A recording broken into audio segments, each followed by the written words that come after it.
Okay, another unit. We're gonna tackle one. So, here we go! Just kidding. Gosh, sometimes I surprise myself how dorky I am. Anyways, if these guys can have fun, so can we. Alright, let's go. Next, we're gonna talk about something that you're looking at right now. I want you guys to just take a look at these pictures, take them in, engage your senses a little bit. I know you can't interact with me because this is a recording, and if you're trying to do that, you might not get any response. But when you guys look at these pictures, do you like what you see? Is this a place you'd want to go and check out? What do you think the smells might be? Do you think the temperature might be warm, or, you know, I just want you guys to take a look at all these different pictures, because what we're looking at right now is what we're going to talk about a little bit in depth, okay? So you might come up with swamps or a bog, something like that, and that is definitely part of what we're talking about. But more importantly, we're talking about something called wetlands. Yes. So maybe some of you guys have heard of a wetland, and I know I remember in elementary school there was some kind of big plot to save a wetland near where I was living, and I had no idea what that meant. And I was like, okay, I'll save that wetland, whatever that is. It's really wet land, but they really are important. So the definition is an area of land that is saturated with water either year-round or seasonal cycles, okay? That can encompass a lot of different things, right? Sometimes that can just even mean a basic lake, right? But you're going to find out how important these wetlands are to us. So watch this video because, of course, actually, let me go back and show you my next slide, because really, I mean, really, do you want to listen to me the entire time, or would you rather have some visuals and hear someone else talk? Don't answer that. Don't hurt my feelings. No, just kidding. Watch this, and this will educate you a little bit, and I'll go over stuff.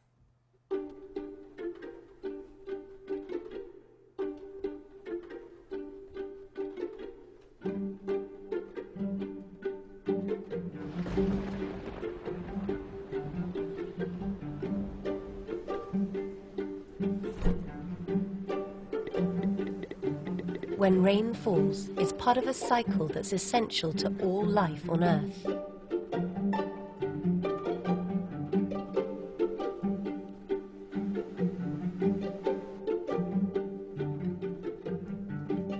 Every phase of this cycle plays a role in keeping the planet beautiful and vibrant.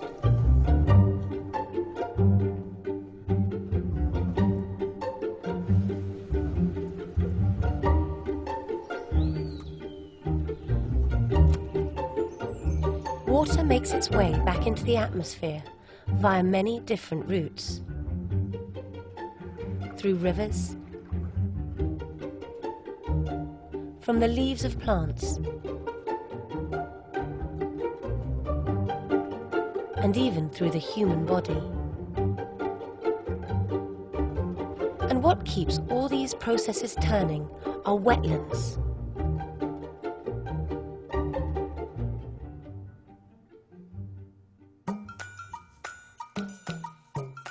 There are many types of wetland. Inland wetlands, coastal wetlands,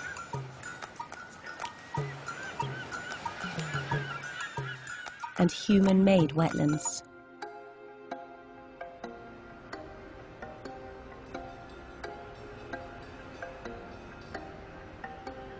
Wetlands are extremely important for humans.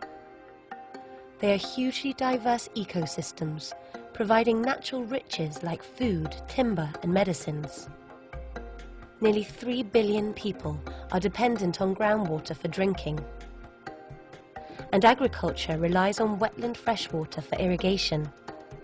Wetlands are nature's way of purifying water. They also play a hugely important role in the regulation of climate change by storing carbon.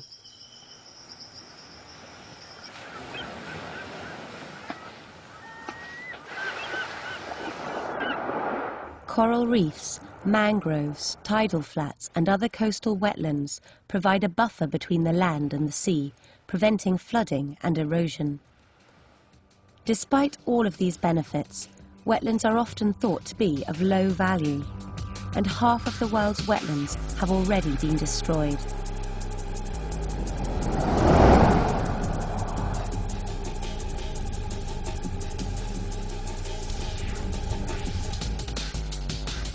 consequences of further destruction are flooding, drought, disease and pollution, and climate change. And ultimately, mass starvation and unprecedented species loss.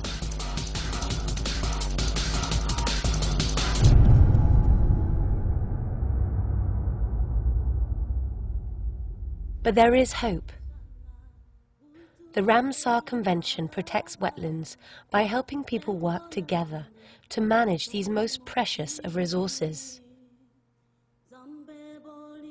Work is focused on wise use of water, building a network of wetlands of international importance, and international cooperation. From local projects to global policy making, Ramsar aims to get the world acting as one before it's too late. We all depend on water. Each of us can make a difference. We all have a responsibility in protecting wetlands.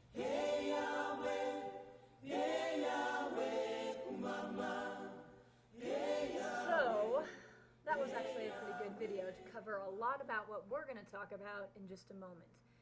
That went over a lot of important things, the different types of wetlands, the reason why we use them and why they're so beneficial, the wildlife, and all to the destruction and how to preserve them. So, kind of a great video, eye-opening, right? I bet none of you guys really thought that wetlands were so important and that, oh my gosh, what's going to happen to the world if we don't preserve them. But really, everything is kind of working in this perfect synchronization, this perfect beauty, this perfect kind of equilibrium, okay? So if we kind of mess something up and we start to lose our wetlands, well then it can affect all these other systems within our earth. So it is important, okay? So as it talked about, there are different types of wetlands. You'll find some on the coast. These are called coastal.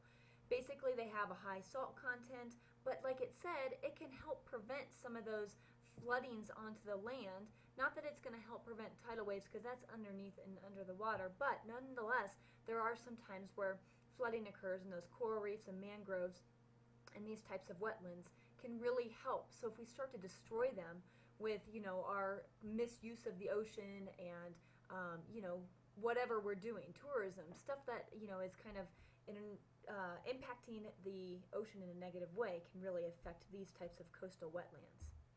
You also have inland, okay? The inland wetlands, you guys have probably seen a lot, or maybe not. Maybe you've never seen one. If you've never been to Florida, maybe you haven't seen one of these, okay? Located near streams and rivers, typically, away from the coast, freshwater, and often seasonal. Now again, there are man-made wetlands, so your reservoirs, your lakes, your ponds that are man-made are still considered wetlands, but these are ones that are kind of natural, okay? They're very much the swamp-like, some of those pictures I showed you at the beginning. Now the soil within a wetland is really interesting, very unique, very different, very important, okay? The soil is very dense. It's full of nutrients but lacks in oxygen because there's such a high water content that oxygen isn't able to diffuse out or kind of diffuse in. So we call this hydric soil. It develops in areas where the soil is saturated with water, or at least part of the year it's saturated with water, okay? Other types of soil are aerobic, which means there's oxygen in there. So anytime you hear the word aerobic, like, I'm doing aerobics, it's because you're like, I need oxygen. If you're doing something anaerobic, like sitting on the couch, you don't need a lot of oxygen. Or an anaerobic exercise would be like weightlifting, where you're not needing oxygen over long periods of time. But nonetheless, the soil is considered anaerobic in wetlands, meaning no oxygen present, okay? So other soil types are typically rich in oxygen and air. Hydric soils are anaerobic, which means that all their air has been replaced with water and oxygen levels are very low. That means some of the roots that you might find in this type of soil would be really old. Certain things can't grow here, but there is a lot of life you're going to see. Look at some of the plant life here. I mean, it's really cool that some plants thrive and survive only in water conditions like that, okay? You have the cattails that you'll see that they need a high water content. You even have certain trees that grow in the water. So don't think that just because there's no oxygen within this type of soil and this type of place on our earth that we can't have amazing growth and plant life, and then of course wildlife as well. So the wildlife that you'll find at these wetlands are definitely animals that can survive with a lot of water as well. So you'll see a lot of amphibians, these crocodiles and alligators and frogs and toads and different birds, but there's also lots of other amazing creatures. So if you guys ever get a chance to go and visit a wetland, I really encourage you guys to do it because you'd be amazed at what wildlife you'll find. One particular aspect about the wildlife is an estuary.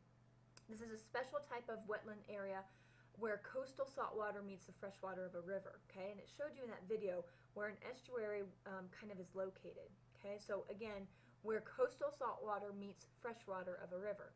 Estuaries are sometimes called the nature's nurseries because many water animals go there to have their babies or lay eggs. So it's really kind of cool. You'll see a lot of these kind of babies that emerge from these estuaries. They have the right mix of saltwater and freshwater for young animals. So this is a key place. And if we start to, if we continue to not take care of our wetlands, these estuaries can go away. And that's a huge thing because here's where a lot of live, little babies are being nurtured for maturity. So, kind of interesting to know a little bit about estuaries, where they are. Maybe that's something that you can visit at some point because it's fascinating. So the functions of wetlands, and here's a good diagram that shows the groundwater, bacteria breakdown, contaminants. Basically, this is the wetland right here.